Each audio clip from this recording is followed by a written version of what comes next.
Ето как спираме схемите на ГЕРБ в сметосъбирането, където годишно се харчат по 300 милиона лева и заради което те постоянно атакуват завода за боклук и столичен инспекторат, защото не може да преживее, че не ги контролират. В случая говорим за цветните контейнери.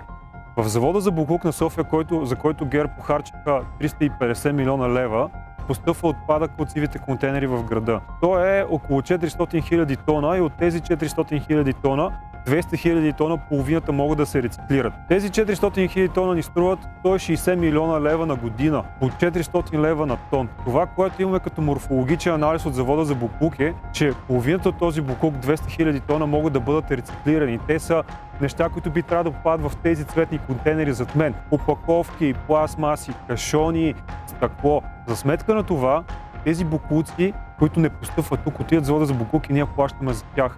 Ако има 3 пъти повече цветни контейнери, тогава най-вероятно тези 80 милиона лева можем да ги спестим и да ги похарчим за нещо друго. Групата на ППДБ Спаси София в СТОС предложи и беше прието и одобрено от Общинския съвет да се откроят броя на цветните контейнери, с което да намалим отпадъците в завода за боклук и да спестим пари. Общинския съвет прие нашето решение и предложение, но организациите, които събират тези цветни контейнери, Екопак, Екобулпак и Буекопак, жалят в съда решението на Общинския съвет.